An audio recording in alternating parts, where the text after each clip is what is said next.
கிறிஸ்துவுக்குள் அன்பாய் அழைக்கப்பட்ட சகோதர சகோதரிகளே, உங்கள் யாவரையும் நம்முடைய ஆண்டவர் இயேசு கிறிஸ்து நாமத்தினாலே கிருபையும் சமாதானமும் உண்டாக்கி பெருகு கடவுது என்று வாழ்த்தி வரவேற்கிறேன்.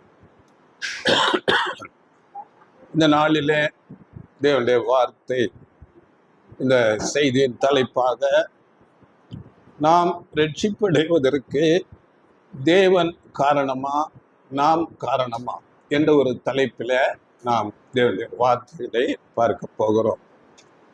நம்முடைய ரட்சிப்புக்கு நம்முடைய பங்களிப்பு என்ன, நாம் என்ன செய்ய வேண்டும், தேவன் நமக்காக நம்முடைய ரட்சிப்புக்கு என்னென்ன செய்கிறார் என்பது குறித்ததான ஒரு பாடமாக இருக்கும். இதற்கு ஆதாரமாக ஒரு வசனம் படிக்கலாம். பிலிப்பியருக்கு எழுதின நிருபம் 2ஆம் அதிகாரம் 13ஆம் வசனம். ஏனெனில் தேவனே தம்முடைய தயவுள்ள சித்தத்தின்படி விருப்பத்தையும் செய்கையையும் உங்களில் உண்டாக்குகிறவராய் இருக்கிறார். இந்த வசனம் நமக்கு சொல்லுகிறது, தேவனே தம்முடைய தயவுள்ள சித்தத்தின்படி நம்மிலே விருப்பத்தையும் செய்கையையும் அவர் உங்களுக்குள்ளாக உண்டாக்குகிறவராய் இருக்கிறார் என்று இந்த வசனம் சொல்லுகிறது. இந்த வசனத்தின்படி பார்த்தால் தேவன் தான் நமக்குள் எல்லாவற்றையும் செய்வதாக நாம் இந்த வசனத்தின் மூலம் பார்க்கிறோம். நாம் எதுவும் செய்ய தேவையில்லை என்பது போல இந்த வசனம் இருக்கிறது. ஆனால் பாருங்கள், அதற்கு முந்தின வசனம் 12ஆம் வசனம் படியுங்க. ஆதலால் எனக்கு பிரியமானவர்களே, நீங்கள் எப்பொழுதும் கீழ்ப்படுகிறபடியே நான் உங்களுக்கு சமீபமாய் இருக்கும் பொழுது மாத்திரமல்ல, நான் தூரமாயிருக்கிற இப்பொழுதும் அதிக பயத்தோடும் நடுக்கத்தோடும் உங்கள் ரட்சிப்பு நிறைவேற பிரயாசப்படுங்கள். பார்த்தீங்களா, இந்த வசனம் சொல்கிறது, நீங்கள் உங்கள் ரட்சிப்பு நிறைவேற அதிக பயத்தோடும் நடுக்கத்தோடும் பிரயாசப்படுங்கள். இந்த வசனம் இப்படியாக சொல்கிறது. இப்படி இந்த வசனம் ஒரு 2 வசனங்களுக்குள்ளே ஒரு முரண்பட்ட கருத்து போல நமக்கு தோன்றுகிறது. இதை குறித்து நாம் இந்த நாளிலே நிதானமாக தியானித்து கொள்ளலாம். பொதுவாக கிறிஸ்தவர்கள், அதிலும் குறிப்பாக பெந்தெகோஸ்தே கிறிஸ்தவர்கள் ஒருவரை ஒருவர் பார்க்கும்போது என்ன கேட்பார்கள் என்றால், பிரதர் இல்லை சிஸ்டர், நீங்கள் ரட்சிக்கப்பட்டீங்களா, நீங்கள் ரட்சிக்கப்பட்டு எத்தனை வருடம் ஆகிறது என்பது போல கேள்விகளை கேட்பார்கள். அப்போ சொல்லுவார்கள், நான் 5 வருடம் ஆயிடுச்சு, 2 வருடம் ஆயிடுச்சு, இல்லை 10 வருடம் ஆயிடுச்சு, இப்படி சொல்லுவாங்க. இது எதனால் இப்படி சொல்லுகிறார்கள்? நான் ரட்சிக்கப்பட்டாயிற்று என்றால் வேத வசனம் சொல்லுகிறது, நீ ஆண்டவர் இயேசு கிறிஸ்துவை விசுவாசி, அப்பொழுது நீயும் உன் வீட்டாரும் ரட்சிக்கப்படுவீர்கள் என்று வேதவசனம் சொல்லுகிறது. இது உண்மைதான். அப்படி என்றால் இந்த சுவிசேஷ யுகத்தின் ரட்சிப்பு ஒரு பெரிதான ரட்சிப்பு, பரலோகத்துக்குரிய ரட்சிப்பு. இந்த ரட்சிப்புக்கு நாம் ஆண்டவர் இயேசு கிறிஸ்துவை விசுவாசித்தால் மாத்திரம் போதுமா என்றால், இதற்கு ஆண்டவர் இயேசு கிறிஸ்து இன்னொரு இடத்திலே ஒரு வசனம் பேசுகிறார். மத்தேயு 24:13.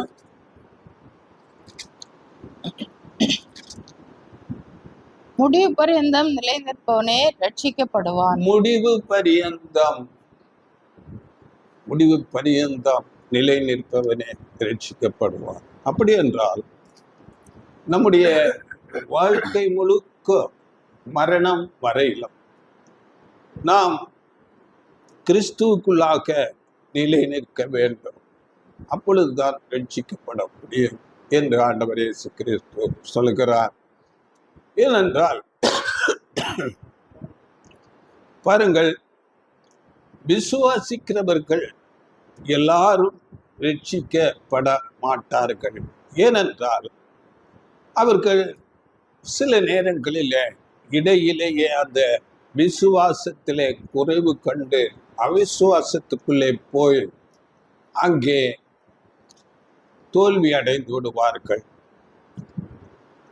ஆனால் இந்த விசுவாசம் என்பது நம்முடைய ரட்சிப்புக்கு மிக மிக தேவையான காரியமாக இருக்கிறது. அதனால ரோமர் எழுதின நிருபத்துல ரோமரா 11:6 அது கிருபையினாலே உண்டாயிருந்தால் கிரியைகளினாலே உண்டாயிராது. எபிரேயர் 11:6 விசுவாசம் இல்லாமல் தேவனுக்கு பிரியமாயிருப்பது கூடாத காரியம். இங்கே விசுவாசம் இல்லாமல் தேவனுக்கு பிரியமாயிருப்பது கூடாத காரியம் என்று தெளிவாக சொல்லப்பட்டிருக்கிறது. அப்படியே ரோமர் 5:1 கூட இவ்விதமாக நம் விசுவாசத்தினாலே நீதிமான்கள் ஆக்கப்பட்டிருக்கிறபடியால் போதும், விசுவாசத்தினாலே தான் நீதிமான்கள் ஆக்கப்பட்டிருக்கிறோம்.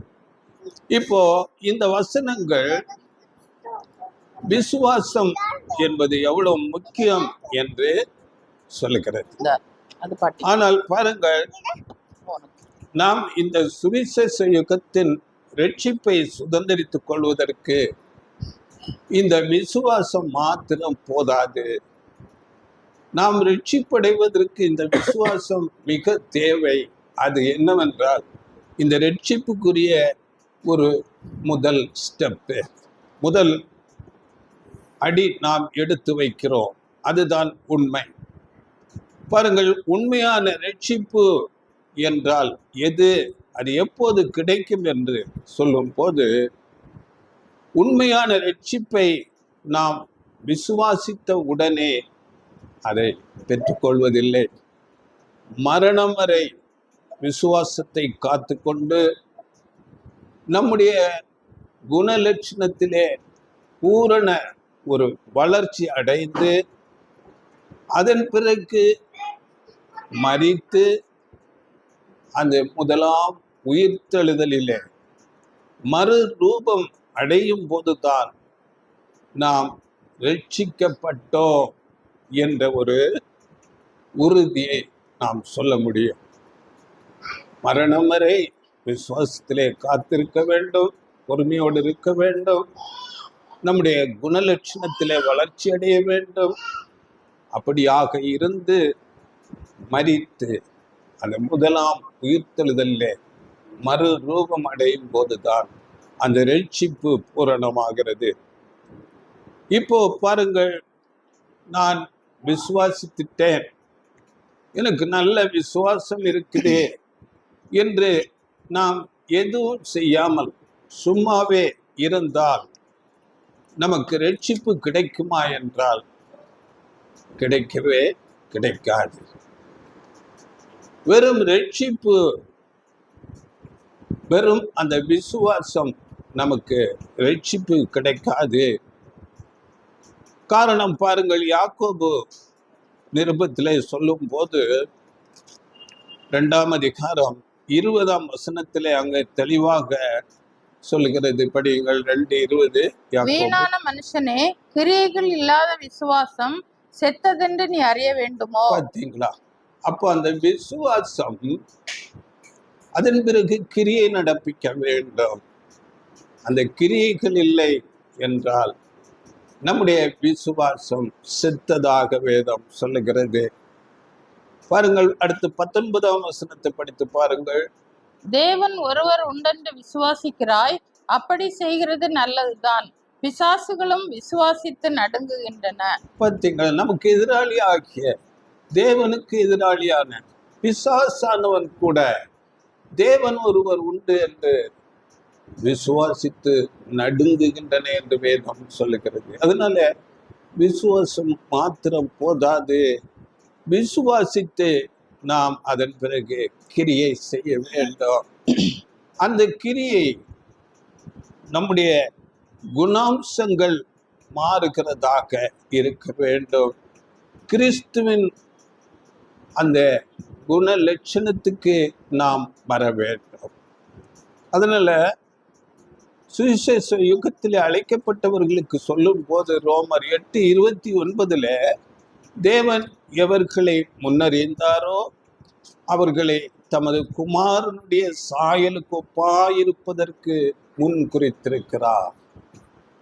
ஆண்டவர் இயேசு கிறிஸ்துவின் சாயலுக்கு ஒப்பாக வரும்படியாக முன் குறித்திருக்கிறார். சாயல் என்றால் கிறிஸ்துவின் குணாம்சம்.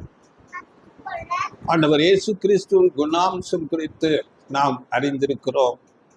அவர் பிதாவாகிய தேவனுக்கு முற்றுமுடிய மரணம் வரையிலும் கீழ்ப்படித்தார்.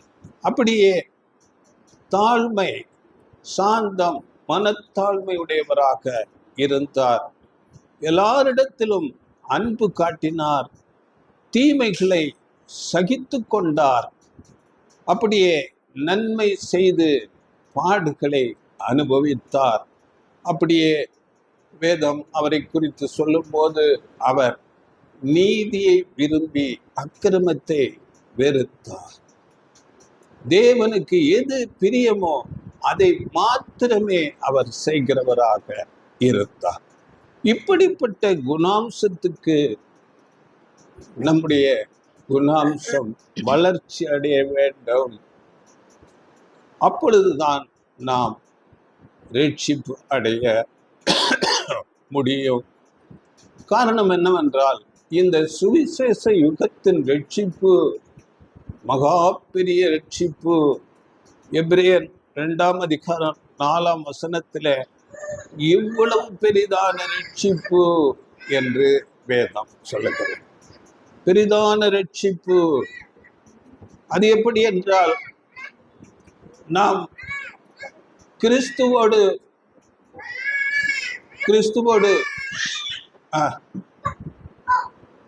கிறிஸ்துவோடு உடன் சுதந்திரராக இருக்கக்கூடிய ஒரு ரட்சிப்பு.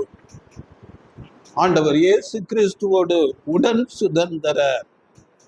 அப்படியே இன்னும் சொல்லும் போது ஆண்டவர் இயேசு கிறிஸ்துவை மணவாளனாகவும் இந்த சபை வகுப்பாரை மணவாட்டியாகவும் வேதம் சொல்லுகிறது. அப்படியே கிறிஸ்துவோடு கூட ராஜாக்களாகவும் ஆசாரியர்களாகவும் இருக்கும்படி அழைக்கப்பட்டிருக்கிறது. இப்படி பலவிதமான ஆசீர்வாதங்கள், மேன்மையான ஆசீர்வாதங்கள் இப்பொழுது இந்த சபை வகுப்பாருக்காக வைக்கப்பட்டிருக்கிறது. அதனால அந்த குணாம்சம் மிக தேவையாக இருக்கிறது. அதனால வெளிப்படுத்தல் 1:6 நாம் படிக்கும்போது அவர் நம்மை ராஜாக்களும் ஆசாரியர்களும் ஆக்கும்படி அழைத்திருக்கிறார். ராஜாக்கள் பிளஸ் ஆசாரியர் என்ற ஒரு ஆசீர்வாதம். பாருங்கள், இந்த உலகத்திலே நாம் ஒரு பெரிய அதிகாரத்திலே ஒரு பதவியிலே வர வேண்டும் என்றால், IAS IPS போன்ற பெரிய அதிகாரத்துக்குள்ளே வர வேண்டும் என்றால் அதற்கேற்ற படிப்பு தகுதி நமக்கு வேண்டும். அப்படியே ஒரு ராஜாவாக வர வேண்டும் என்றால் அதற்குரிய தகுதி தேவையாயிருக்கிறது. இங்கே வேதம் ராஜாக்களும் ஆசாரியர்களும் என்ற ஒரு ஆசீர்வாதத்தை இப்பொழுது தெரிந்து கொள்ளப்பட்டு வருகிற சபை வகுப்பாருக்கு வாக்கு பண்ணப்பட்டிருக்கிறது. அதனால இந்த குணாம்சம், ஆண்டவர் இயேசு கிறிஸ்துவுக்கு ஏற்ற சாயல் இந்த சபை வகுப்பாருக்கு தேவையாக இருக்கிறது. ஆண்டவர் இயேசு கிறிஸ்துவை விசுவாசிக்க வேண்டும். விசுவாசித்து நம்மை அர்ப்பணித்து ஞான ஸ்நானம் எடுக்க வேண்டும். இந்த அர்ப்பணிப்பிலே நாம் மரணம் வரை நிலைத்து நின்று இந்த குணாம்சத்திலே வளர்ச்சி அடையும் போதுதான் நாம் அந்த பெரிதான ஆசீர்வாதத்தை பெற முடியும். இப்படி இல்லாமல் நாம் விசுவாசித்த உடனே விசுவாசித்தால் மாத்திரம் போதும் என்றால் அது இந்த ஒரு ஆசீர்வாதத்தை பெற தகுதி ஆகாது. இப்படி பாருங்கள், இந்த விசுவாசத்தில் வருகிற எல்லா மக்களும் இப்படிப்பட்ட ஒரு குணலட்சணத்துக்கு வருவார்களா என்றால் இல்லை. அதில் கூட பாருங்கள், 2 வகுப்பாராக அந்த விசுவாசத்துல வருகிறவர்களை கூட 2 வகுப்பாராக வேதம் பிரிக்கிறது. இதை குறித்து பாருங்கள், 2 தீமோத்தேயு 2ஆம் அதிகாரம் 20-21 வசனங்கள். 2 தீமோத்தேயு 2ஆம் அதிகாரம் 20-21. ஒரு பெரிய வீட்டிலே பொன்னும் வெள்ளியுமான பாத்திரங்களும் அல்லாமல் மரமும் மண்ணுமான பாத்திரங்களும் உண்டு. அவைகளில் சில கனத்திற்கும் சில கனவீனத்துக்கும் ஆனவைகள். ஆகையால் ஒருவன் இவைகளை விட்டு தன்னை சுத்திகரித்து கொண்டால் அவன் பரிசுத்தமாக்கப்பட்டதும் எஜமானுக்கு உபயோகமானதும் எந்த நற்கிரியைக்கும் ஆயத்தமாக்கப்பட்டதுமான கனத்துக்குரிய பாத்திரமாய் இருப்பான். பார்த்தீங்களா, இங்கே இது பொன் வெள்ளி, இது ஒரு விதமான குணாம்சத்தை அடையாளப்படுத்துகிறது. அப்படியே மரமும் மண்ணுமான பாத்திரம் என்று இது ஒரு விதமான குணாம்சத்தை அடையாளப்படுத்துகிறது. வேதத்தில் இப்படி அர்ப்பணித்து வருகிறவர்களிலே கூட 2 விதமான குணாம்ச வளர்ச்சி உடையவர்களாக வருகிறார்கள். இது என்ன என்று நாம் பார்க்கும்போது, ஒன்று சபை வகுப்பார், இல்லாவிட்டால் மணவாட்டி வகுப்பார். ஆண்டவர் இயேசு கிறிஸ்துவோடு சிங்காசனத்திலே உட்கார்ந்து ஆளுகை செய்கிற ஒரு வகுப்பார். இவர்களுக்கு ஒரு எண்ணிக்கை கூட கொடுக்கப்பட்டிருக்கிறது. அது ஒரு லிமிட்டாக ஒரு எண்ணிக்கை. இதை குறித்து கூட வசனம் படிக்கும் போது வெளிப்படுத்தல் 7ஆம் அதிகாரம் 4ஆம் வசனத்துல 1,44,000 பேர் என்ற ஒரு எண்ணிக்கை கொடுக்கப்பட்டிருக்கிறது. இதே எண்ணிக்கை வெளிப்படுத்தல் 14:3 கூட சொல்லப்பட்டிருக்கிறது. அப்படி என்றால் சபையாக, கிறிஸ்துவோடு உடன் சுதந்திரராக, ராஜாக்களாக, ஆளுகை செய்கிறவர்களாக வருகிறவர்கள் இந்த சொற்பமான ஒரு எண்ணிக்கை. இவர்கள்தான் பொன் வெள்ளி இந்த குணலட்சணத்துக்கு வருகிறவர்கள். 2வது வகுப்பார் இன்னொரு திரள் கூட்ட வகுப்பார் என்று வெளிப்படுத்தல் 7ஆம் அதிகாரம் 9ஆம் வசனத்திலே நாம் படிக்கிறோம். இந்த வசனத்தை படியுங்கள். வெளிப்படுத்தல் 7:9. இவைகளுக்கு பின்பு நான் பார்த்தபோது, இதோ சகல ஜாதிகளிலும் கோத்திரங்களிலும் ஜனங்களிலும் பாஷைக்காரரிடமிருந்து வந்ததும் ஒருவனும் எண்ணக்கூடாததுமான திரளான கூட்டமாகிய ஜனங்கள் வெள்ளை அங்கிகளை தரித்து தங்கள் கைகளில் குருத்தோலைகளை பிடித்து சிங்காசனத்திற்கு முன்பாகவும் ஆட்டுக்குட்டியானவருக்கு முன்பாகவும் நிற்க கண்டேன். திரள் கூட்டமான ஒரு வகுப்பா. அங்கே சிங்காசனம் இல்லை.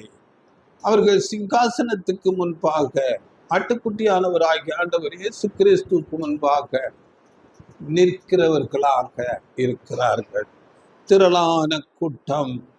இதுதான் மரமும் மண்ணும் ஆன பாத்திரங்கள். இப்படி 2 விதமாக பிரிக்கப்படுகிறது.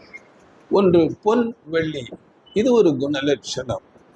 மரமும் மண்ணுமான பாத்திரம், இது ஒரு குணலட்சணமாக இந்த 2 வகுப்பாராக பிரிக்கப்படுகிறார்கள். இது வேதம் முன்னதாக கண்டு அப்படியாக சொல்கிறது. இதை இன்னும் தெளிவாக நாம் சங்கீதங்களின் புஸ்தகத்தில் 45ஆம் அதிகாரம் 13-14 நீங்கள் படியுங்கள். அங்கே ராஜகுமாரத்தி உள்ளாக பூரண மகிமை உள்ளவள். ம். அவள் உடை பொற்சரிகையா இருக்கிறது. ம். சித்திர தையலாடை தரித்தவளாய் ராஜாவினிடத்தில் அழைத்து கொண்டு வரப்படுவாள். அவள் பின்னாலே செல்லும் அவளுடைய தோழிகளாகிய கன்னிகைகள் உம்மிடத்தில் கூட்டிக் கொண்டு வரப்படுவார்கள்.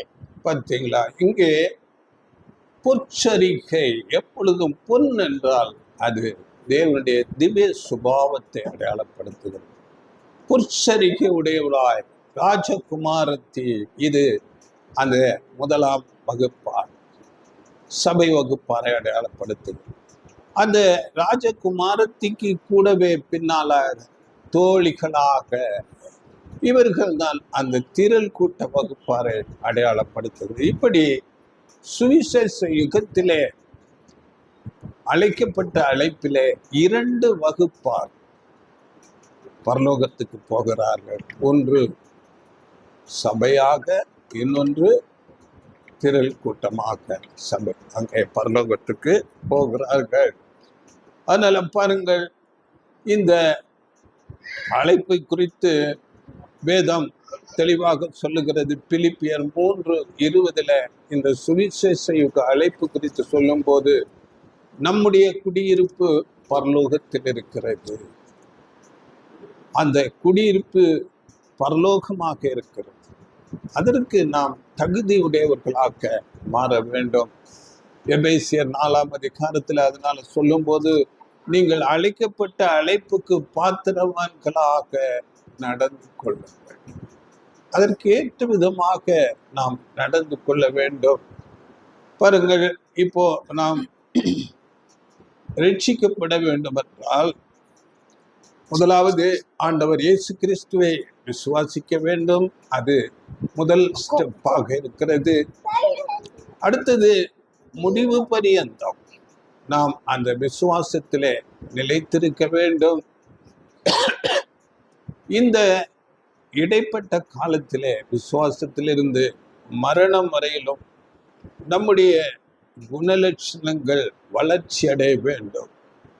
இந்த குணலட்சணத்தின் வளர்ச்சியை பொறுத்தே நாம் சபை வகுப்பாரா அல்லது திரள் கூட்ட வகுப்பாரா என்று முடிவு செய்யப்படுகிறது. இப்போ படிக்கலாம் இன்னொரு வசனம், எபேசியர் நிருபத்தில் 2ஆம் அதிகாரம் 8-9 வசனங்கள். கிருபையினாலே விசுவாசத்தை கொண்டு ரட்சிக்கப்பட்டீர்கள். இது உங்களால் உண்டானதல்ல, இது தேவனுடைய ஈவு. ஒருவரும் பெருமை பாராட்டாதபடிக்கு இது கிரியைகளினால் உண்டானது அல்ல. பார்த்தீங்களா? இந்த வசனம் சொல்லும் போது நாம் முதலாவது பார்த்தோம், நம்முடைய கிரியைகளே நம்மை அங்கே தேவனுடைய சமூகத்திலே கொண்டு போகிறது என்று பார்த்தோம். இந்த வசனம் சொல்லுகிறது, ஒருவரும் பெருமை பாராட்டாதபடிக்கு இது கிரியைகளினாலே உண்டானது அல்ல என்று சொல்லுகிறது. அப்படி என்றால் இந்த கிரியை என்பது என்ன? இந்த வசனம் தெளிவாக சொல்லுகிறது, நம்முடைய ரட்சிப்புக்கு தேவனுடைய பங்களிப்பு இல்லாமல் நாம் ரட்சிக்கப்படவே முடியாது என்று இந்த வசனம் சொல்லுகிறது. ஒருவரும் பெருமை பாராட்டாதபடிக்கு இது இந்த ரட்சிப்பு கிரியைகளினால் உண்டானது அல்ல என்று சொல்லுகிறது. இப்போ பாருங்கள், தேவன் முன்னால நாம் காட்டுகிற கிரியைகள், நம்முடைய குணலட்சணங்கள் எல்லாம் தேவனுக்கு ஏற்புடையதாக, தேவன் அங்கீகரிக்கிறதாக இருக்க வேண்டும் என்றால் முதலாவது நாம் தேவனுடைய ஒரு குடும்பத்துக்குள்ளே நாம் முதலாவது வர வேண்டும். தேவனுடைய குடும்பத்துக்குள்ள வந்த பிறகு நாம் கிரியைகளை காண்பிக்க வேண்டும். இதை குறித்து கூட நாம் படிக்கும் போது எபேசியர் 2ஆம் அதிகாரத்திலேயே 11ஆம் வசனத்திலிருந்து நீங்கள் படித்துக் கொள்ளுங்கள். அங்கே ஆண்டவர் இயேசு கிறிஸ்துவின் ஈடு பலியை நாம் முதலாவது விசுவாசிக்கிறோம். அந்த விசுவாசத்தினாலே அவருடைய மாசில்லாத இரத்தத்தினாலே கழுவி நம்மை தேவனோடு அங்கே ஒப்புரவாக்கி சமாதானம் பண்ணுகிறார் என்று பகையை சிலுவையினாலே கொன்று தேவனோடு ஒப்புரவாக்கினார் என்று அந்த வசனங்கள் அங்கே நீங்கள் படித்துக் கொள்ளுங்கள். அதுல 18ஆம் வசனம் படியுங்கள். அந்தபடியே நாம் இரு திறத்தாரும் ஒரே ஆவியினாலே பிதாவினிடத்தில் சேரும் ஸ்லாக்கியத்தை அவர் மூலமாய் பெற்றிருக்கிறோம். இரு திறத்தாரும் என்றால் மாம்சீக இஸ்ரேலர் புறஜாதிகளாகிய நாம் இருவரும் தேவ ஆவியை பெற்று இயேசு கிறிஸ்து மூலமாக பிதாவாகிய தேவனிடத்திலே சேர்க்கிற ஒரு பாக்கியம் கொடுக்கப்பட்டிருக்கிறது. அப்படியே 19, ஆகையால் நீங்கள் இனி அந்நியரும் பரதேசிகளுமாய் இராமல் பரிசுத்தவான்களோட ஒரே நகரத்தாரும் தேவனுடைய வீட்டாருமாய் இருந்து. இப்போ பார்த்தீங்களா, இப்படி வரும்போது நாம் அந்நியரும் பரதேசிகளுமாயிராமல் பரிசுத்தவான்கள் எல்லாரோடும் தேவனுடைய வீட்டார். இப்பொழுதுதான் நாம் தேவனுடைய ஒரு குடும்பத்துக்குள்ள வருகிறோம். ஆண்டவர் இயேசு கிறிஸ்துவை ஏற்றுக்கொண்டு அவருடைய இரத்தத்தினாலே கழுவப்பட்டு அங்கே தேவனிடத்திலே நாம் ஒப்புரவாகி சமாதானம் பெற்று தேவனுடைய ஒரு குடும்பத்துக்குள்ளே நாம் வருகிறோம். அதனால இங்க வசனம் சொல்லும் போது தேவனுடைய வீட்டாராய் இருக்கிறோம் என்று சொல்லப்பட்டிருக்கிறது. அப்படியே கலாத்தியர் 4ஆம் அதிகாரம் 6ஆம் வசனத்துல கூட அப்பா மேலும் நீங்கள் புத்திரராய் இருக்கிறபடியினால் அப்பா பிதாவே என்று கூப்பிடத்தக்கதாக தேவன் தமது குமாரனுடைய ஆவியை உங்கள் இருதயங்களில் அனுப்பினார். அப்பா பிதாவே என்று அழைக்கக்கூடிய ஒரு புத்திர சுவிகாரத்தின் ஆவி தேவனால் கொடுக்கப்படும். அப்பொழுது தேவன் நம்முடைய அப்பா என்ற நிலைக்கு வருகிறார். நாம் அப்பொழுது தேவனுடைய ஒரு குடும்பத்துக்குள்ளே வருகிறோம். அதனால பாருங்கள், இப்படி தேவனுடைய குடும்பத்துக்குள்ள நாம் வந்து சேருகிற வரையிலும் நாம் செய்கிற எந்த ஒரு நற்கிரியை ஆனாலும் அது தேவனால் அங்கீகரிக்கப்படாது. தேவனுடைய சமூகத்திலே அது ஏற்கப்படாததாக இருக்கும். முதலாவது நாம் தேவனுடைய குடும்பத்துக்குள்ளே வர வேண்டும். இன்றைக்கு பாருங்கள், உலகத்தில் உண்மையான தேவனை அறியாதவர்களாக, ஆண்டவர் இயேசு கிறிஸ்துவை சரியான விதத்திலே அறியாதவர்களாக அநேக ஜனங்கள், புறஜாதி மக்கள், புற வணக்கங்களிலே இருக்கிறவர்கள் அநேக நற்கிரியைகளை செய்கிறார்கள். அநேகருக்கு அன்னதானம் என்று சொல்லி சாப்பாடு கொடுக்கிறார்கள். இன்னும் அநேகருக்கு படிப்பதற்கு வேண்டிய உதவிகளை செய்கிறார்கள். அனாதை இல்லங்கள் நடத்துகிறார்கள். இப்படி அநேக காரியங்களை செய்து கொண்டுதான் இருக்கிறார்கள். ஆனாலும்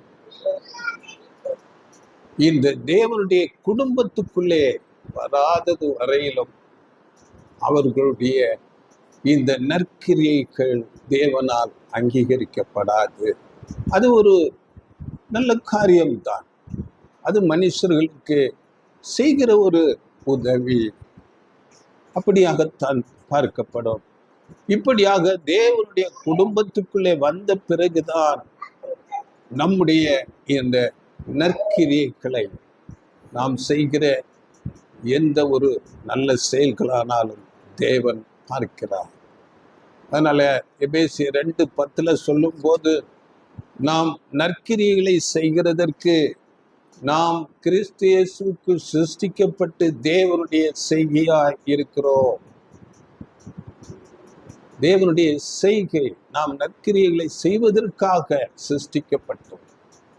அவருடைய குடும்பத்துக்குள்ளே வந்து செய்யும் போது அந்த கிரியைகள் தேவனால் ஏற்கப்படுகிறது. அவைகளில் நாம் நடக்கும்படி அவர் முன்னதாக அவைகளை ஆயத்தம் பண்ணி இருக்கிறார் என்று வேதம் சொல்லுகிறது.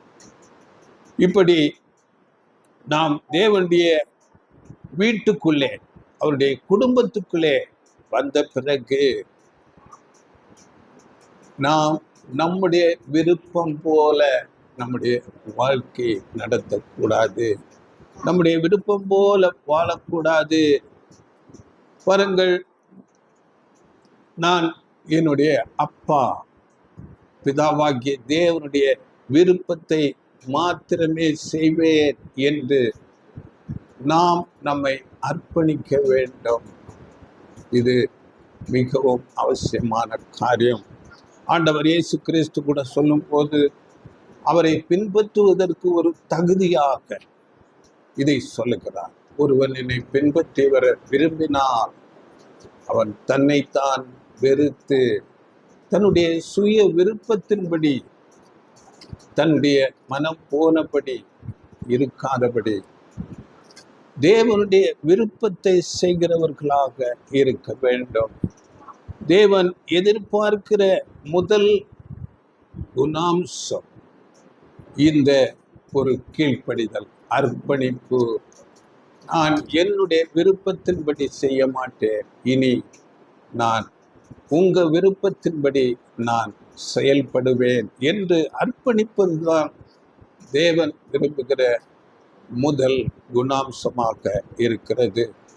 இந்த அர்ப்பணிப்பு என்று சொல்லுகிறோமே, இதன் பொருள் என்ன என்று நாம் பார்க்கும் போது, இந்த அர்ப்பணிப்பு குறித்து சங்கீதங்களிலே 50ஆம் அதிகாரம் 5ஆம் வசனத்துல நாம் படிக்கும் போது, பலிகளாலே என்னோட உடன்படிக்கை பண்ணின என்னுடைய பரிசுத்தவான்களை என்னிடத்தில் கூட்டுங்கள் என்பார். பலியினாலே உடன்படிக்கை. அப்படி என்றால் பாருங்கள், நம்முடைய மனித சுபாவம், நம்முடைய சுபாவத்துக்குரிய இயற்கையான ஆதாமிலிருந்து வந்த சுபாவத்தை நாம் பலி செலுத்துகிறவர்களாக இருக்க வேண்டும். நம்முடைய உரிமைகளை, நம்முடைய அந்த இயல்பான பாவத்துக்குரிய அந்த சிந்தனைகளை நாம் பலி செலுத்துகிறவர்களாக இருக்க வேண்டும். இது நம்மிலே பரீட்சிக்கப்படும். தேவனுடைய குடும்பத்திலே நாம் இருக்கும் போது, நான் என் சுய விருப்பத்தின்படி நான் நடக்க மாட்டேன், உங்கள் விருப்பத்தை மாத்திரமே நான் செய்வேன் என்று நாம் தேவனோடு ஞான ஸ்நானம் மூலமாக உடன்படிக்கை செய்ய வேண்டும். உடன்படிக்கை செய்து அப்படியே நாம் வாழ வேண்டும். இதுதான் அர்ப்பணிப்பு. இந்த அர்ப்பணிப்பு குறித்து அநேக வசனங்கள் வேதத்திலே சொல்லப்பட்டிருக்கிறது. இதை குறித்து சில வசனங்களை நாம் பார்க்கும் போது, நீதிமொழிகள் 23:26 அங்க ஞானி சொல்லும் போது, மகனே, என் மகனே, உன் இருதயத்தை எனக்கு தா, உன் கண்கள் என் வழிகளை நோக்குவதாக. உன் இருதயத்தை எனக்கு தா, உன் சிந்தனை யோசனைகளை எனக்கு தா, உன் கண்கள் என் வழிகளை நோக்குவதாக. வழிகளை நோக்குவது, அவருடைய வழி, வார்த்தை, அவரை போன்ற அவருக்கு ஏற்ற விதமாக வாழ்க்கை இருக்க வேண்டும். அப்படியே நீதிமொழிகள் 3ஆம் அதிகாரம் 5-6 வசனங்கள்ல கூட படியுங்கள். உன் சுய புத்தியின் மேல் சாயாமல் உன் முழு இருதயத்தோடும் கர்த்தரில் நம்பிக்கையா இருந்து உன் வழிகளில் எல்லாம் அவரை நினைத்துக்கொள். பார்த்தீங்களா? சுய புத்தி, சுய விருப்பத்தின் மேல் சாயாமல் உன் முழு விருப்பத்தோடு இருதயத்தோடு கர்த்தர் பேரில் நம்பிக்கையாயிருந்து உன் வழிகளில் எல்லாம் அவரை நினைத்துக்கொள், அப்பொழுது அவர் உன் பாதையை உன் வழிகளில் எல்லாம் என்றால் நம்முடைய வாழ்க்கை முழுவதும் அவருடைய வார்த்தைக்கு கீழ்ப்பட்டு நடக்க வேண்டும். இதுதான் அர்ப்பணிப்பு. ஆனால் இன்றைக்கு பாருங்கள், அநேகர் ஞான ஸ்நானம் எடுத்துக்கொண்டு தங்களுடைய விருப்பம் போல, அவர்களில் எந்த மாற்றமும் இருக்காது, அப்படி வாழ்ந்து கொண்டிருக்கிறார்கள். இது சரியான அர்ப்பணிப்பு இல்லை. இது தேவனுடைய பார்வையிலே பிரயோஜனம் இல்லாததாக இருக்கிறது. இந்த அர்ப்பணிப்பு குறித்து இன்னும் வேதம் அநேக வசனங்கள் சொல்லுகிறது. இந்த சபை வகுப்பாராக வருவதற்கு அப்படிப்பட்டவர்கள் எப்படி இருப்பார்கள் என்றால், ஆண்டவர் இயேசு கிறிஸ்துவை தலையாக கொண்டு அந்த தலை என்ன சொல்லுகிறதோ அப்படியே இந்த சரீர வகுப்பார், சபை வகுப்பார் செயல்படுகிறவர்களாக இருப்பார்கள். இதை குறித்து வெளிப்படுத்தல நம்ம படிக்கும் போது அங்கே சபையை குறித்து சொல்லப்பட்டிருக்கிறது. ஆண்டவர் இயேசு கிறிஸ்து தலை என்று சொல்லப்பட்டிருக்கிறது. வெளிப்படுத்தல 20:4 முழுசா படிக்க வேண்டாம். அங்கே இயேசுவை பற்றிய சாட்சி நிமித்தமும் தேவனுடைய வசனத்து நிமித்தமும் சிரச்சேதம் பண்ணப்பட்டவர்களை கண்டு, அங்கே சிரச்சேதம் பண்ணப்பட்டவர்கள் அப்படி என்றால் இவர்களுடைய தலையாக ஆண்டவர் இயேசு கிறிஸ்துவின் தலை அங்கே இருக்கும். நம்முடைய சரீரத்துக்கு தலைதான் பிரதானம். தலையில வருகிற அந்த யோசனைகள் அதுதான் நம்முடைய வார்த்தையாகவும் நம்முடைய கிரியைகளாகவும் வருகிறது. அதனால ஆண்டவர் இயேசு கிறிஸ்துவை தலையாக கொண்டு அவர் என்ன செய்ய சொல்லுகிறாரோ அதன்படி வாழ்கிறவர்கள் தான் இந்த சபை வகுப்பார். இதுதான் நம்மை நாமே அர்ப்பணிப்பது. இதை குறித்து இன்னும் நாம் படிக்கும் போது கலாத்தியர் 2:20 அங்கே அப்போஸ்தலர் பவுல் மூலம் சொல்லும் போது, இனி நான் அல்ல, கிறிஸ்துவே எனக்குள் பிழைத்திருக்கிறார் என்று பேசுகிறார். ஆண்டவர் இயேசு கிறிஸ்து அவர்களுக்குள்ளாக இருப்பார். அவர்கள் ஆண்டவர் இயேசு கிறிஸ்துவின் விருப்பத்தை மாத்திரமே செய்வார்கள். இதுதான் அர்ப்பணிப்பு. இதைத்தான் தேவன் முதலாவது எதிர்பார்க்கிறார். இதை பிலிப்பியர் 3:7 கூட அங்கே பவுல் சொல்லும் போது படியுங்கள். பிலிப்பியர் 3:7 ஆகிலும் எனக்கு லாபமாய் இருந்தவைகள் எவைகளோ அவைகளை கிறிஸ்துவுக்காக நஷ்டமென்று எண்ணினேன். லாபமாயிருக்கிறவைகள் எவைகளோ அவைகளை கிறிஸ்துவுக்காக நஷ்டம் என்று எண்ணினேன்.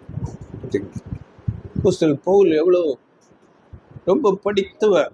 அவர் அப்படியே நல்ல வசதி படைத்தவர். அப்படியே ரோமன் சிட்டிசன்ஷிப் பெற்றுக்கொண்டவர்.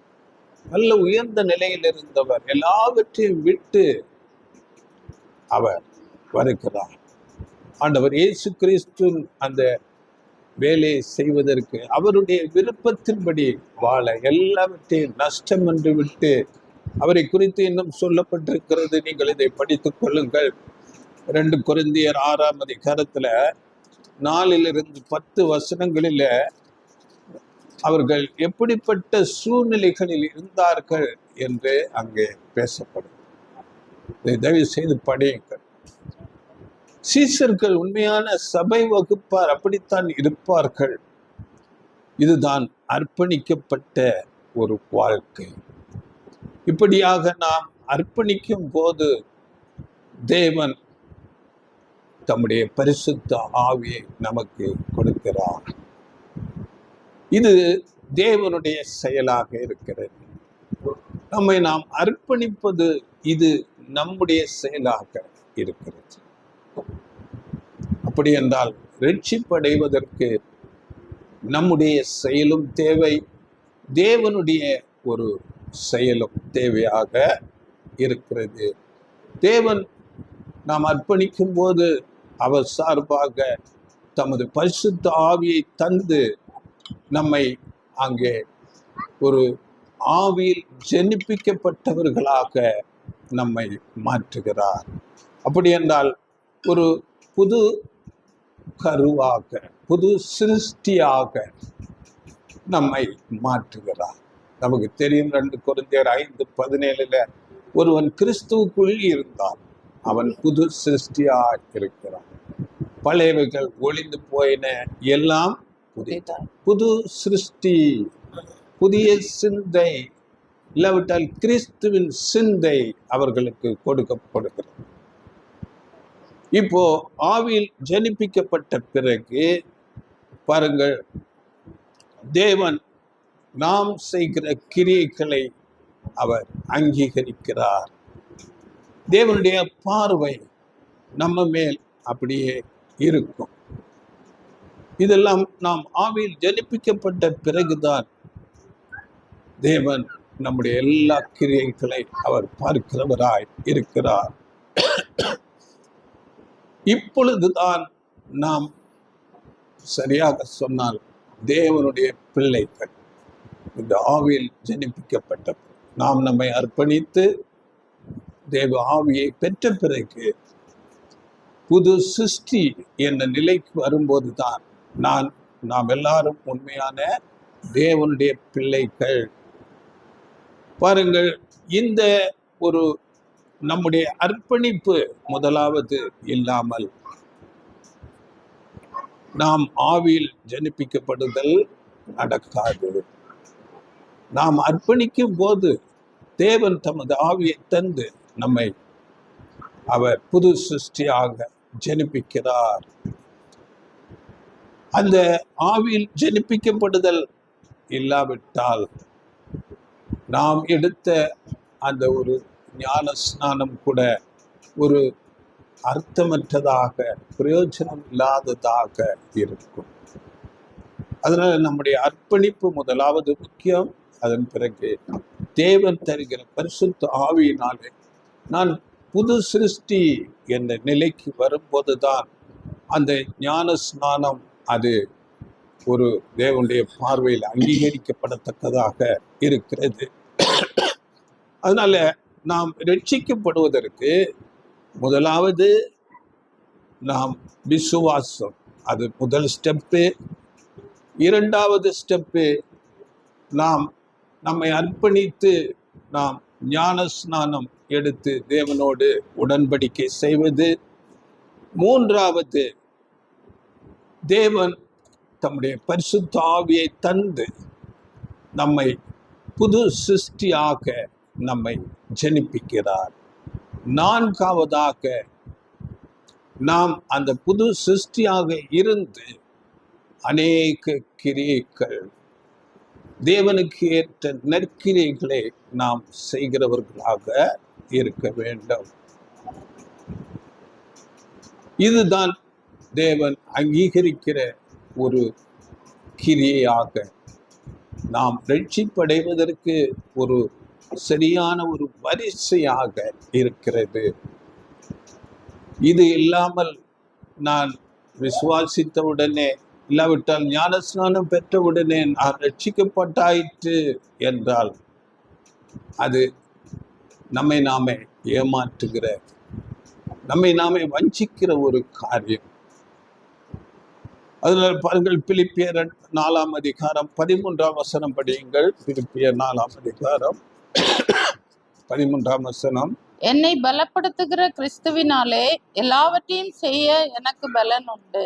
என்னை பலப்படுத்துகிற கிறிஸ்துவினாலே எல்லாவற்றையும் செய்ய எனக்கு பலன் உண்டு. இந்த வசனத்தை நாம் சரியாக புரிந்து கொள்ள வேண்டும். எல்லாவற்றையும் செய்ய எனக்கு பலன் உண்டு. அது எப்பொழுது என்றால் அது கிறிஸ்து என்னை பலப்படுத்துகிறதுனால. நம்முடைய சுய பலத்தில கிறிஸ்து என்னை பலப்படுத்துகிறதுனாலே எல்லாவற்றையும் செய்ய எனக்கு பலன். அப்படி என்றால் நாம் ரட்சிப்படைய கிறிஸ்துவின் பலன், உதவி நமக்கு வேண்டும். இதை நாம் இப்போ ஒரு வசனம் படிங்க. வெளிப்படுத்தல் 1:6 அங்கே நாம் படிக்கும் போது கூட நம்மிடத்தில் அன்பு கூர்ந்து தமது இரத்தத்தினாலே நம்முடைய பாவங்களற நம்மை கழுவி தம்முடைய பிதாவாகிய தேவனுக்கு முன்பாக நம்மை ராஜாக்களும் ஆசாரியர்களும் ஆக்கின அவருக்கு மகிமையும் வல்லமையும் என்றென்றைக்கும் உண்டாயிருப்பதாக. இந்த வசனம் சொல்லுகிறது, நம்மை முதலாவது தேவன் அன்பு கூர்ந்ததினாலே அவருடைய குமாரனாகிய அந்த மாசில்லாத இரத்தத்தினால் நாம் நம்முடைய பாவங்களை கழுவப்படுகிறோம். அதன் பிறகு நம்மை தேவனுடைய பிள்ளை என்ற அங்கீகரிப்புக்கு கொண்டு வருகிறார். அப்படி என்றால் ஆண்டவர் இயேசு கிறிஸ்துவின் அந்த ஈடு பலி புண்ணியம், அவருடைய மாசில்லாத இரத்தம் நம்முடைய ரட்சிப்புக்கு தேவையாயிருக்கிறது. அதன் பிறகு தேவன் கொடுக்கிற பரிசுத்த ஆவி நமக்கு தேவையாய் இருக்கிறது. இவைகள் இல்லாமல் நாம் ரட்சிக்கப்பட முடியாது. பாருங்கள், இப்படியாக ஆவியில் ஜனிப்பிக்கப்பட்ட பிறகு பாருங்கள், நாம் அதிலே நிலைத்து நிற்க ஒரு மனிதன் என்ன செய்ய வேண்டும் என்று நாம் பார்க்கும் போது பாருங்க, 1 பேதுரு 2ஆம் அதிகாரம் 1-3 வசனங்கள். 1 பேதுரு 2:1-3.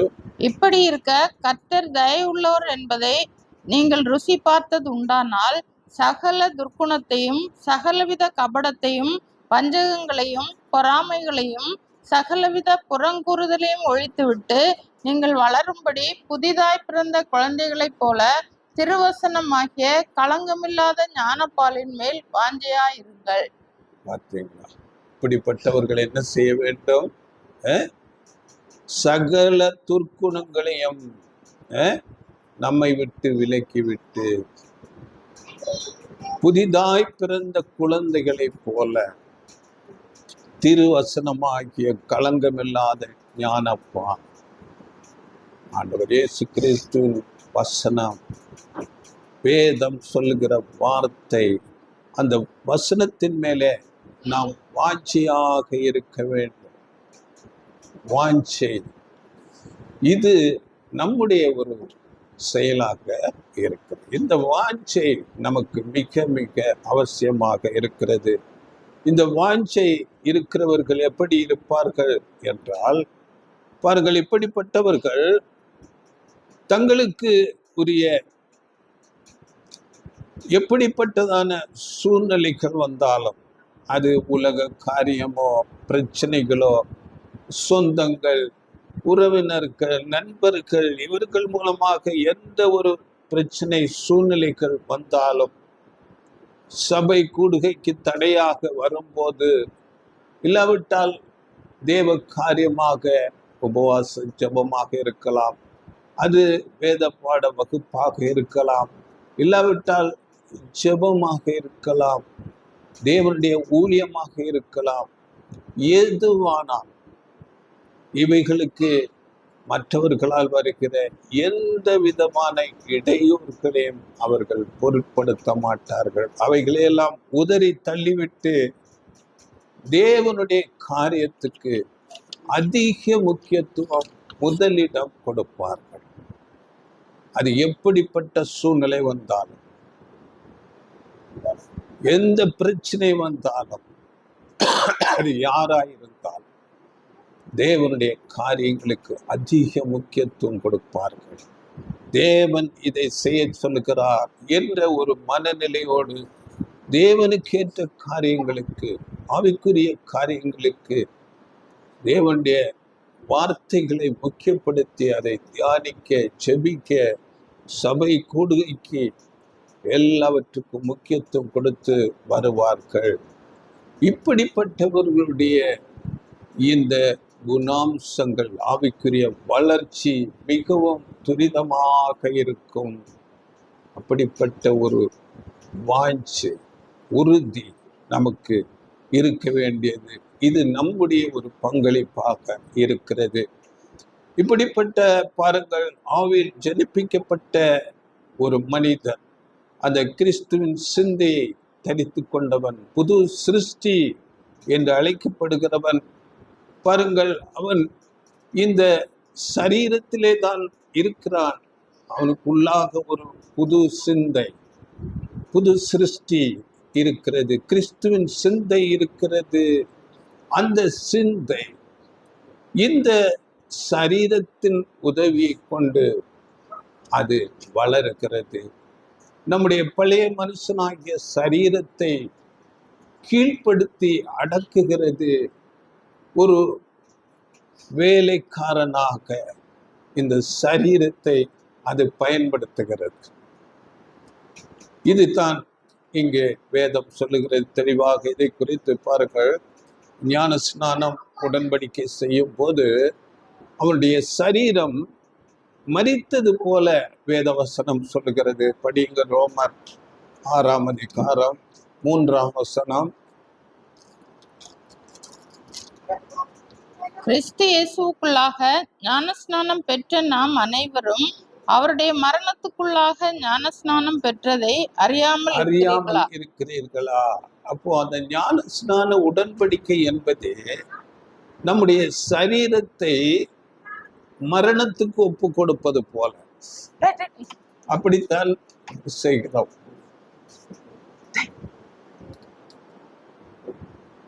அந்த ஞான ஸ்நானத்தை குறித்து நீங்கள் பார்க்கும்போது தெரியும். ஒரு மனிதனை அப்படியாக தண்ணிக்குள்ள அந்த ஒரு மரித்த நிலைக்கு கொண்டு போவார். அப்படி என்றால் அந்த சரீரம் மரித்தது போல. அப்படிதான் இந்த வசனம் சொல்லுகிறது. கிறிஸ்துவுக்குள்ளாக ஞான ஸ்நானம் பெற்ற நாம் அனைவரும் அவருடைய மரணத்துக்குள்ளாக ஞான ஸ்நானம் பெற்றதை அறியாமல் இருக்கிறீர்களா? 4ஆம் வசனம் கூட, மேலும் பிதாவின் மகிமையினாலே கிறிஸ்து மரித்தோரிலிருந்து எழுப்பப்பட்டது போல நாமும் புதிதான ஜீவனுள்ளவர்களாய் நடந்து கொள்ளும்படிக்கு அவருடைய மரணத்துக்குள்ளாக்கும் ஞான ஸ்நானத்தினாலே கிறிஸ்துவுடனே கூட அடக்கம் பண்ணப்பட்டோம். பார்த்தீங்களா? அப்போ அந்த ஞான ஸ்நானம் என்பது மரித்து அடக்கம் பண்ணப்பட்டது போல.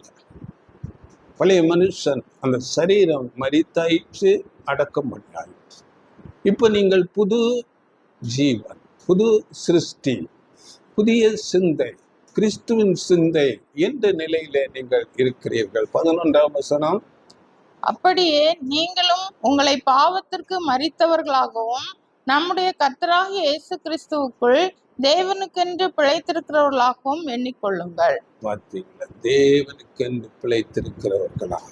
அப்போ நாம் புது சிருஷ்டி என்ற நிலைக்கு வந்த பிறகு நம்முடைய இந்த பழைய மனுஷனாகிய சரீரம் அந்த புதிய சிந்தைக்கு முற்றிலும் கீழ்ப்படிந்து ஒரு வேலைக்காரனை போல அடங்க வேண்டும்.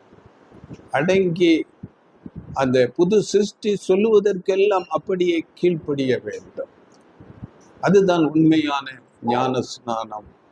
இதை நாம் எப்படி இந்த புது சிருஷ்டிக்கு நம்முடைய சரீரத்தை அடக்கி கீழ்ப்படுத்துகிறோம், ஆளுகிறோம் என்பதை தேவன் பார்க்கிறார். நம்முடைய சரீரத்தை எப்படி அடக்கி ஆளுகிறோம், நம்முடைய புது சிருஷ்டிக்கு நாம் கீழ்ப்படுகிறோமா என்று தேவன் பார்க்கிறார். ஏனென்றால் பாருங்கள், பழைய மனுஷன் ஆதாமில் இருந்து வந்த அந்த சுபாவம் இருக்கும்.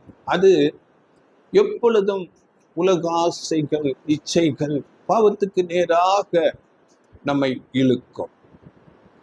அதை அடக்கி ஒரு வேலைக்காரனை போல இந்த புது சிருஷ்டியின் மூலமாக அதை அடக்கி கீழ்ப்படுத்த வேண்டும். இது நாம் செய்ய வேண்டிய ஒரு வேலையாக இருக்கிறது. அதனால பாருங்கள், நம்முடைய சரீரத்தை ஒரு வேலைக்காரனாக வைத்திருப்பதும், இது என்னென்றால் கவனியுங்கள், நம்முடைய சரீரத்தை நாம் ஒரு வேலைக்காரனாக வைத்திருப்பதும் எஜமானாக வைத்திருப்பதும் அது அவரவர் கரங்களிலே கொடுக்கப்படுகிறது. இந்த புதிய சிந்தைக்கு நம்முடைய பழைய சரீரத்தை அதை அடக்கி கீழ்ப்படுத்துகிற ஒரு பலன் நாம் பெற்றிருக்க வேண்டும். தேவனிடத்திலே அதிகமாக ஜெபித்து வேத வசனங்களை தியானித்து விசுவாசத்திலே பலப்பட்டு இந்த பழைய மனுஷனை நாம் அனுதினம் அங்கே ஒரு வேலைக்காரனை போல அடக்கி அங்கே நாம் ஆளுகை செய்ய வேண்டும். இப்படி பாருங்கள், இப்படி செய்யாமல் நம்முடைய பழைய மனுஷனை நாம் நமக்கு எஜமானாக நினைத்து கொண்டால் தேவன் நமக்கு எஜமானாக இருக்க மாட்டார். அதுல அந்த புது சிருஷ்டியின் மூலமாக பழைய மனுஷனை அடக்கி ஆளுக்கை செய்து தேவ பலத்திலே தேவனை நமக்கு எஜமானாக வைத்துக் கொள்ள வேண்டும். அதற்கு வேண்டிய பலனை தேவனிடத்திலே ஜெபித்து நாம் பெற்றுக்கொள்ளுகிறவர்களாக இருக்க வேண்டும். இந்த போராட்டம் புது சிருஷ்டிகளாகிய ஒவ்வொருவருக்கும் அவருடைய மரண பரியந்தம், முடிவு பரியந்தம் இருக்கும். இந்த போராட்டம் மாம்சத்துக்கும் அந்த புதிய சிருஷ்டிக்கும் போராட்டம். இதை குறித்து தான் வசனம் படியுங்கள். கலாத்தியர் 5ஆம் அதிகாரம் 17ஆம் வசனம். மாம்சம் ஆவிக்கு விரோதமாகவும் ஆவி மாம்சத்துக்கு விரோதமாகவும் இச்சிக்கிறது. நீங்கள் செய்ய வேண்டும் என்றிருக்கிறவைகளை செய்யாதபடிக்கு இவைகள் ஒன்றுக்கொன்று விரோதமாய் இருக்கிறது. பார்த்தீங்களா, நம்முடைய மாம்சம், நம்முடைய பழைய மனுஷன் சரீரம் அந்த புதிய சிந்தைக்கு விரோதமாக போராடும். அப்படி அந்த புதிய சிந்தை, புது சிருஷ்டி, கிறிஸ்துவின் சிந்தை நம்முடைய மாம்சத்துக்கு விரோதமாக போராடும். நீங்கள் செய்ய வேண்டும் என்றிருக்கிறவைகளை செய்யாதபடிக்கு இவைகள் ஒன்றுக்கொன்று விரோதமாக இருக்கிறது. இது லைஃப் டைம் முழுவதும் இருக்கும், மரணம் பரியந்தம். அதனால் அப்போஸ்தலர் பவுல் சொல்லும்போது, நான் நல்ல போராட்டத்தை போராடி. அப்படி என்றால் அவர் அந்த புது சிருஷ்டியினாலே அவருடைய சரீரத்தை அவர் ஆளுகை செய்திருக்கிறார், அடக்கி கீழ்ப்படுத்தி இருக்கிறார். அப்படியே நாமும் செய்ய வேண்டும். அதனால கலாத்தியர் 5ஆம் அதிகாரம் 16ஆம் வசனத்துல நாம் படிக்கும்போது, ஆவிக்கேற்றபடி நடந்து கொள்ளுங்கள், அப்பொழுது மாம்ச இச்சையை நிறைவேற்றாதிருப்பீர்கள். அதனால் அதிகமாக நாம் ஆவிக்கேற்ற சிந்தையிலே அப்படிப்பட்ட ஒரு விருப்பம், வாஞ்சை வளர்த்து கொள்ளுகிறவர்களாக இருந்து அப்படி நடந்தால் நாம் மாம்சத்துக்கு இடம் கொடுக்காமல் தப்பித்துக் கொள்ளலாம். பாருங்கள், இப்போ பழைய மனுஷன் புதிய மனுஷனுடைய அந்த புதிய சிந்தை, புது சிருஷ்டிக்குடைய ஒரு வேலைக்காரனாக இருக்க வேண்டும். இந்த புது சிருஷ்டி, புதிய சிந்தை, புதிய மனுஷன் அவன் தேவனுடைய வேலைக்காரனாக இருக்க வேண்டும். இதுதான் நம்முடைய ஆதார வசனத்துல நாம் பிலிப்பியர் 2:13 படிக்கும்போது, தேவனே தம்முடைய தயவுள்ள சித்தத்தின்படி விருப்பத்தையும் செய்கையும் உங்களில் உண்டாக்குகிறவராய். இந்த புதிய சிந்தை மூலமாக தேவன் நம்மிலே கிரியை நடப்பிக்கிறார்.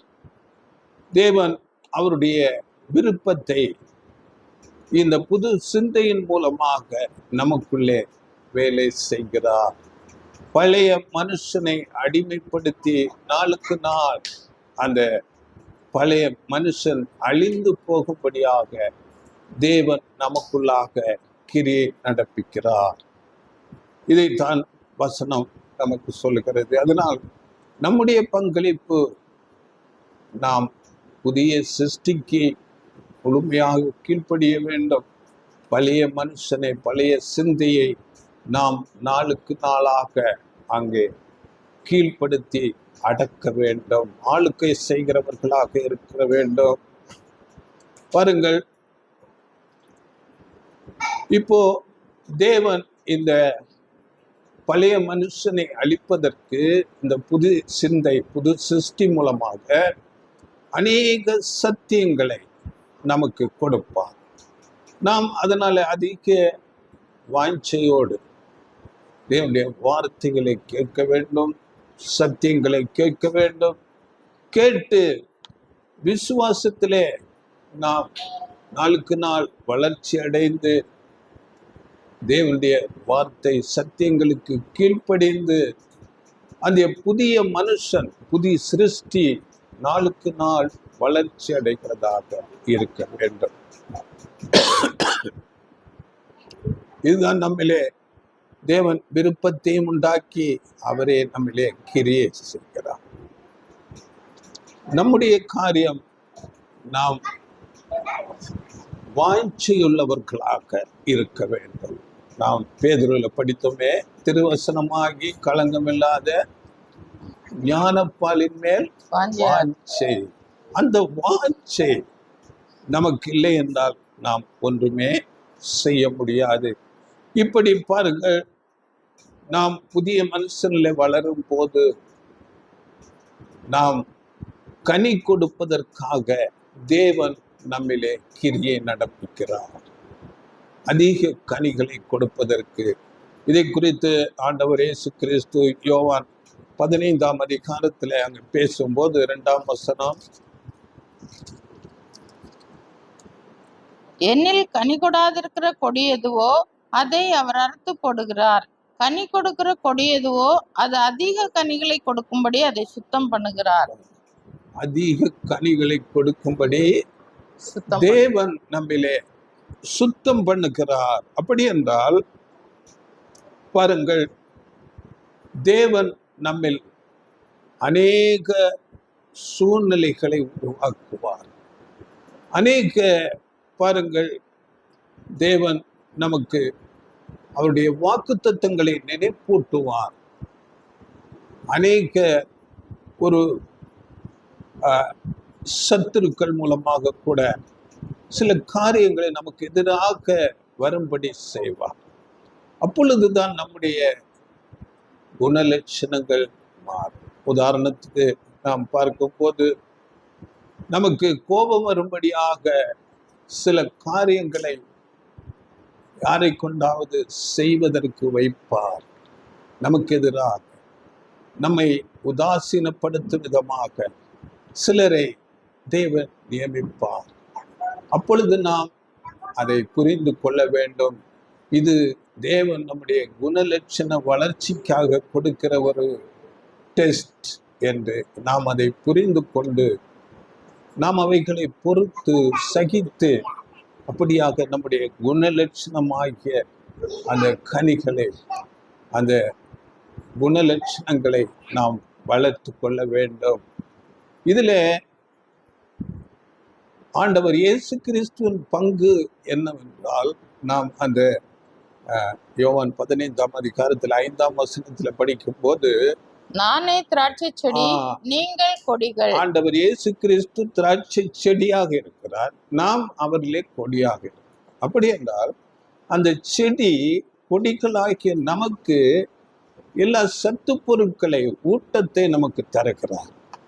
இந்த சோதனைகளை ஜெயிப்பதற்கு அநேக விதமான கஷ்டங்கள், அவமானங்கள், நிந்தைகள் இவைகள் வரும்போது அவைகளை தாங்குவதற்கு அந்த சத்தியங்கள் ஆண்டவர் இயேசு கிறிஸ்து நமக்கு கொடுக்கிறார். ஆனால் தேவன் அப்படிப்பட்ட சூழ்நிலைகளை உருவாக்குவார். அந்த சூழ்நிலைகளிலே நாம் போகும்போது தான் அவைகளை நாம் சகிக்கவும், அந்த குணலட்சணமாகிய கனிகளிலே நாம் வளரவும் முடியும். அதனால தேவன் அப்படிப்பட்ட ஒரு சில சூழ்நிலைகளிலே நம்மை நடத்துவார். அப்போ தேவன் நம்மில் அன்பு கூறுகிறார் என்றால் இப்படிப்பட்ட அநேக சோதனைகளை நமக்கு தருகிறவராக இருக்கிறார். அது எதற்கென்றால் நம்முடைய கேரக்டர், நம்முடைய குணாம்ச வளர்ச்சிக்காக. அதனால் அந்த சூழ்நிலைகளை நாம் சந்தோஷமாக ஏற்றுக்கொண்டு நாம் நம்முடைய குணலட்சணங்களை வளர்த்து கொள்ளுகிறவர்களாக, தீமைகளை சகித்து அப்படியாக நாம் கனிகளிலே பெறுகிறவர்களாக, குணலட்சணத்திலே வளர்க்கிறவர்களாக இருக்க வேண்டும். இப்படி பாருங்கள், நம்முடைய ரட்சிப்புக்கு நம்முடைய பங்களிப்பு நாம் செய்யும் போது தேவன் அவர் சார்பாக செய்ய வேண்டியதை மிக சரியாக நம்மிலே செய்து கொண்டே இருப்பார். அதனால நம்முடைய பங்களிப்பை நாம் சரியாக செய்ய வேண்டும். அப்பொழுது தேவன் அவருடைய பங்களிப்பை மிக சரியாக செய்வார். செய்யும்போது நாம் அப்படிப்பட்டதான அந்த பெரிதான ரட்சிப்பு ஆண்டவர் இயேசு கிறிஸ்துவோடு உடன் சுதந்திரர், ராஜாக்கள், ஆசாரியர்கள் என்ற நிலைக்கு நாம் அந்த பெரிதான ஆசீர்வாதத்தை பெற்றுக்கொள்ள. அதனால இந்த ரட்சிப்பு என்பது நம்முடைய பங்களிப்பும் இருக்கிறது, தேவனுடைய பங்களிப்பும் அதில் பெரிதாக இருக்கிறது. இந்த வார்த்தைகளை மீண்டுமாக கேளுங்கள். வேத வசனங்களை, நான் கொடுத்த வசனங்களை அதிகமாக படியுங்கள், தியானியுங்கள். மேலான ரட்சிப்பை பெற்றுக்கொண்டு நாம் பரலோகத்திலே ஆண்டவர் இயேசு கிறிஸ்துவோடு கூட இருக்கிறவர்களாக நாம் வரும்படி தேவன் நமக்கு உதவி செய்வாராக. ஆமென். God bless you.